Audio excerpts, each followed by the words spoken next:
kemudian selanjutnya akan kita dengarkan bersama sambutan dari Presiden Direktur Iktisad Consulting kepada beliau, Asosiat Profesor Bapak Agustianto Mingka. Waktu dan layar saya persilakan. Oke, terima kasih.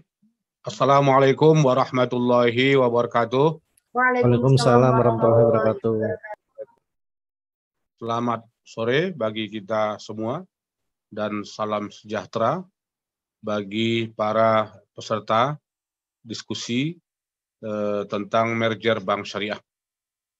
Pertama sekali, mari kita bersyukur kepada Tuhan Yang Maha Kuasa, Allah Subhanahu wa Ta'ala, yang telah memberikan rahmat dan karunia-Nya, memberikan berbagai macam nikmat kesehatan dan kesempatan, sehingga pada saat ini kita insya Allah bisa mengikuti acara diskusi tentang merger Bank Syariah BUMN dan dampaknya terhadap perjanjian, terutama perjanjian pengikatan jaminan ya dalam berbagai aktivitas bisnis perbankan seperti refinancing, top up, restrukturisasi dan berbagai macam aktivitas bisnis lainnya yang terjadi di perbankan syariah pasca merger ini.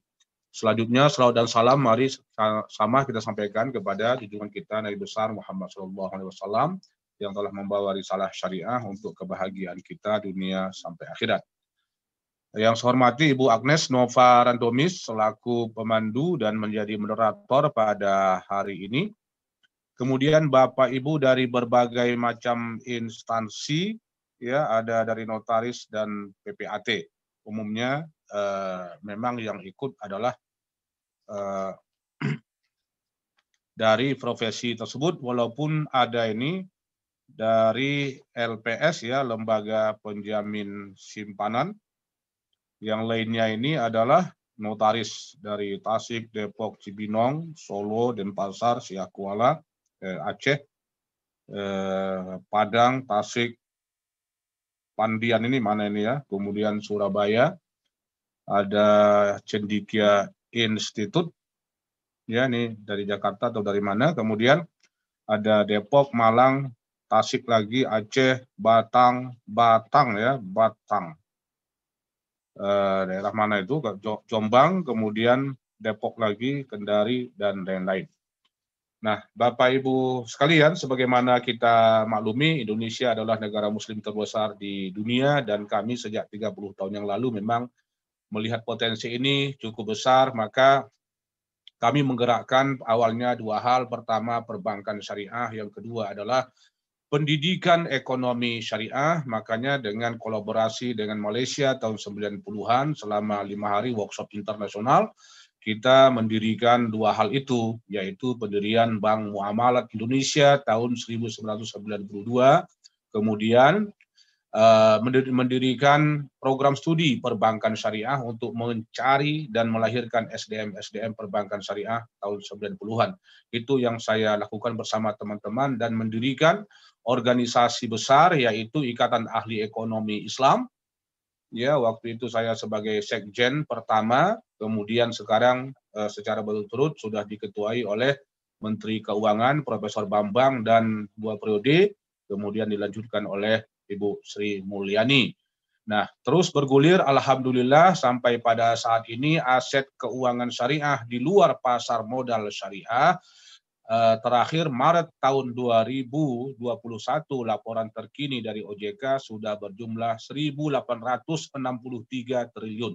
1.863 triliun. Sementara pasar modal kapitalisasi pasarnya yang syariah itu sekitar 3.700 triliun. Berarti ada hampir 60% ya. Sebenarnya pasar modalnya itu memang sudah berprinsip kepada syariah dan tidak bertentangan dengan nilai-nilai syariah.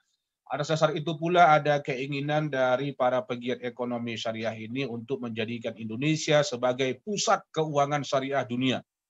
Jadi tidak tanggung-tanggung cita-cita kita, dan ini memang wajar saja karena Indonesia adalah negara muslim terbesar. Nah, wajarlah Bapak Presiden Jokowi satu-satunya ya memimpin lembaga komite. Di Indonesia ini ada 52 komite negara. tidak ada yang dipimpin oleh Presiden kecuali Komite Nasional Ekonomi dan Keuangan Syariah yang ketua hariannya langsung Bapak Wakil Presiden, ya, ketua harian dari Komite Nasional Ekonomi dan Keuangan Syariah. Salah satu program yang dijalankan oleh KNEKS, kebetulan KNEKS ini kami seleksi dan dipersiapkan selama hampir 4 tahun. Ya, nah kemudian kita seleksilah siapa para pemimpinnya yang tujuannya itu tadi, ya, untuk menggerakkan dan mengakselerasi ekonomi syariah. Dan program pertama yang kita lakukan itu tentunya adalah merger 4 bank negara, dimulai pada masa pendiri IAI juga yang kita undang, Bapak Ugi Soeharto, ya. Nah, jadi beliau waktu itu Menteri BUMN yang ingin memerger 4 bank syariah. Tetapi ternyata BTN, ya, BTN itu masih berada pada unit. Sebenarnya kalau zaman dahulu kita sudah rancang itu diambil, ya, dengan seizin Bank BTN supaya ini bisa di merger. Bahkan kalau perlu BTN yang konvensional itu bisa disyariahkan sesuai dengan namanya, ya. Secara bercanda kadang-kadang kita sebut BTN itu Bank Taubatan Nasuha, karena setiap saat memang menjadi sponsor kita di dalam menggerakkan masyarakat ekonomi syariah ini. Dan alhamdulillah ketika Pak Erick Thohir menjadi ketua MES, ya, masyarakat ekonomi syariah ini semakin bergulir. Cita-citanya adalah supaya ada salah satu bank syariah di Indonesia ini adalah bank syariah terbesar. Ya, nah kalau kita total asetnya di luar BTN itu 241.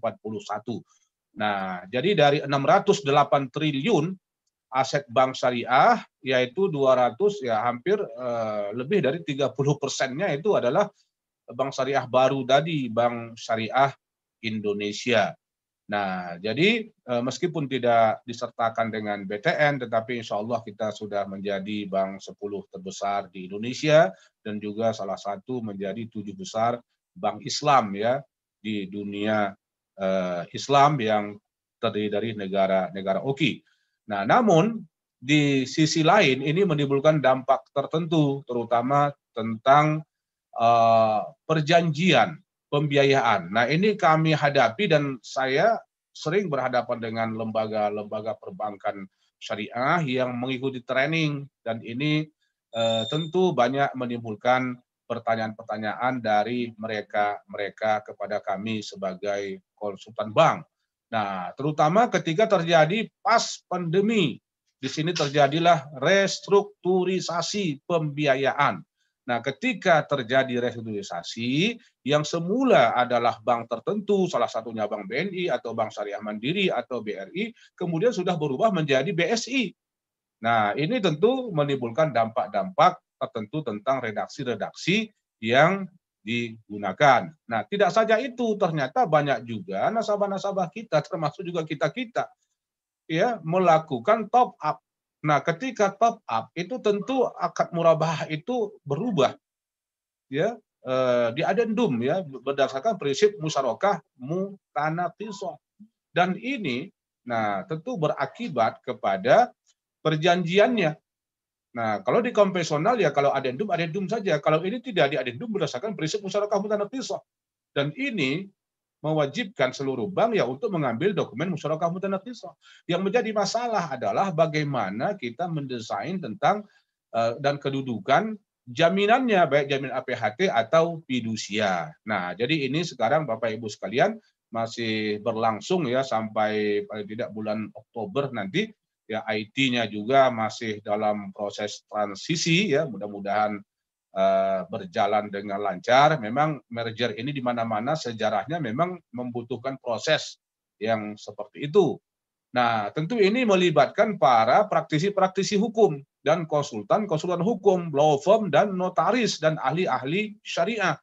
Nah, terutama kepada para notaris. Nah, tentu ini apabila terjadi nanti adendum untuk restrukturisasi atau refinancing, nah, atau top up, dan bagaimana kita nanti menyiapkan akta-aktanya, nah, bagaimana kedudukannya, bagaimana filsafat hukum memandangnya. Nah, ini yang perlu kita dudukkan dan harus kita pahami. Jadi jangan lagi selalu terjebak dalam kesalahan-kesalahan yang sama, terutama ya saya menduga juga di antara kita ini kan banyak dari daerah juga, dari bank-bank BPD. Nah, di sana selalu terjadi kalau tidak diajarkan sebuah aturan main tentang syariah yang sesuai dengan fatwa, maka pelanggaran-pelanggaran itu selalu terjadi, dan ini berakibat kepada notaris pun kadang-kadang kalau tidak belajar itu ikutan untuk mengikuti yang salah itu. Nah, karena itulah perlu ada panduan, perlu ada pedoman, perlu ada regulasi yang harus kita pedomani. Sebenarnya ini sangat sederhana ya. Kajian ini sangat sederhana, tapi kalau tidak dilakukan sesuai dengan regulasi syariah compliant, maka dia akan tetap terjebak dan terjerumus kepada kesalahan-kesalahan yang berakibat kepada resiko-resiko di masa yang akan datang. Nah, karena itu sebenarnya lebih sederhana lagi, akad yang kita sediakan pun untuk ini itu sederhana sekali, karena memang sudah ada fatwanya. Dari fatwa-fatwa DSN, fatwa MUI nomor 89, nomor 49. Nah, itu mengharuskan pilihan-pilihan adendumnya nanti itu antara dua.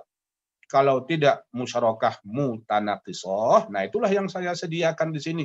Disiapkan untuk para notaris, diajarkan kepada lembaga perbankan. Nah, begitu juga adendum-adendum tentang restrukturisasi pembiayaan nantinya dan berbagai macam isu-isu yang terkait dengan referencing, terutama terkait dengan isu roya pasangnya nanti. Nah, di sini memang banyak diskusinya, membutuhkan kajian yang sangat panjang, bahkan kalau perlu ada disertasi yang membedahnya ya secara akademik, secara ilmiah berdasarkan undang-undang. Nah, berdasarkan undang-undang ini kita sebut dengan berdasarkan prinsip konstitusional. Ya, jadi sehingga apa yang kita rumuskan di sini tetap kita harmonisasi dengan hukum positif. Bahkan ini adalah implementasi daripada undang-undang tanggungan nanti, implementasi dari undang-undang fidusia, sehingga terjadilah harmonisasi antara hukum-hukum syariah dengan hukum-hukum positif. Hukum positif juga diharmonisasi ke hukum syariah ya. Jadi ada kesebalikannya seperti itu. Nah, saya kira demikian Bapak Ibu sebagai pengantar. Materi saya ini memang cukup panjang ya, slide-nya juga ada ratusan, nanti silakan saja dimintakan kepada panitia, dan ada juga yang meminta videonya, silakan saja ya.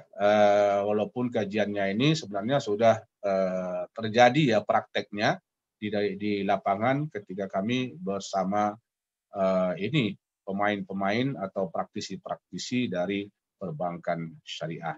Nah, saya kira demikian saja Bapak Ibu sekalian. Kullu amrin ribalin la yubda bihi bismillah fadaqta'u. Artinya kalau acara tak dimulai dengan bismillah, maka dia terputus dari berkah, tak diberkati Tuhan. Nah, karena itu supaya kita diberkati oleh Tuhan Allah, mari sama-sama kita membukanya dengan nama Tuhan itu sendiri dengan ucapan basmalah. Bismillahirrahmanirrahim. Demikian saja sambutan singkat ini, mudah-mudahan kita bisa mengikutinya dengan seksama dan disertai nanti dengan tanya jawab yang akan dipimpin oleh Ibu Agnes Nova Randomis SHMKN. Demikian saja, wabillahi taufiq wa hidayah. Wassalamualaikum warahmatullahi wabarakatuh.